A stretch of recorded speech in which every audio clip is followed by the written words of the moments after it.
Enzo Maresca has been sacked after just 18 months in charge, and once again Chelsea are facing a big decision about the future. A new year, a new reset, and another manager gone. In this video we're going to look at how Enzo Maresca actually changed the way Chelsea played, what he managed to build with one of the youngest squads in the Premier League, and which key matches truly showed his ideas, his personality and his character as a coach.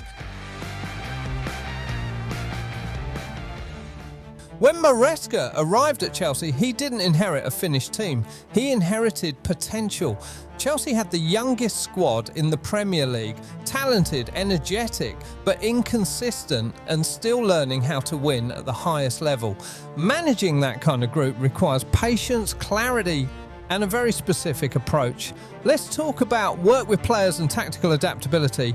One of Maresca's biggest challenges was learning how to work with such a young squad and helping players develop without overwhelming them. He focused heavily on structure, repetition and tactical understanding. Players were encouraged to think more, recognise patterns and understand why they were doing certain things on the pitch, not just react. Over time, Chelsea looked more comfortable in possession, more disciplined without the ball, and more aware of space and positioning. The development wasn't perfect, but there was clear progress in how players approached the game. Helped Chelsea out with the opening goal in this game. And he's given us another. Tactical philosophy and possession style. Under Maresca, Chelsea was fully committed to a possession-based style of football. Building from the back became non-negotiable. Fullbacks often moved inside, midfielders rotated constantly, and the team tried to control games through structure rather than chaos. At their best, Chelsea looked calm, modern and organised. A team that wanted to dominate the ball, dictate tempo and break opponents down patiently instead of relying on moments. Pressing and defensive transitions. Out of possession, Chelsea became far more aggressive and proactive. Maresca introduced a trigger-based pressing system where the team pressed high when the moment was right and tried to win the ball back quickly in dangerous areas. When it worked, Chelsea were dangerous immediately after regaining possession.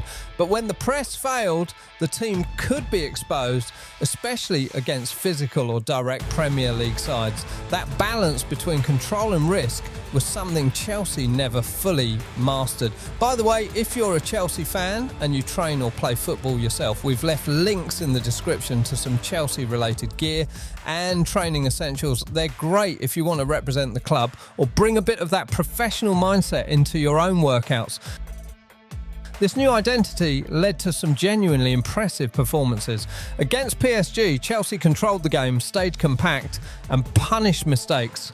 A perfect example of Maresca's ideas working against elite opposition. Against Barcelona, Chelsea played with confidence and discipline, showing maturity well beyond the age of the squad.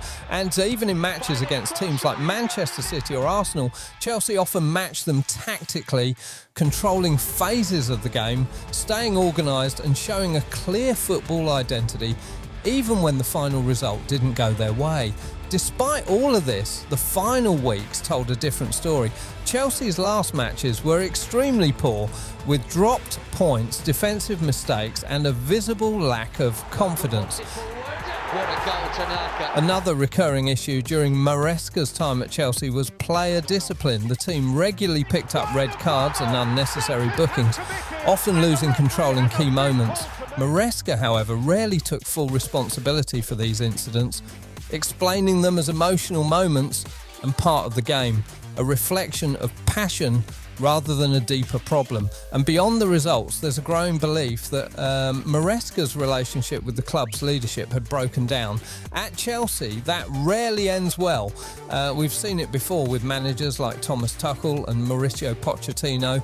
Once disagreements with the board appear, the ending is usually inevitable. Many Chelsea fans have been openly critical of the club's leadership for constantly changing managers, pointing out that it's hard to build any kind of long-term project when coaches are never given time to settle.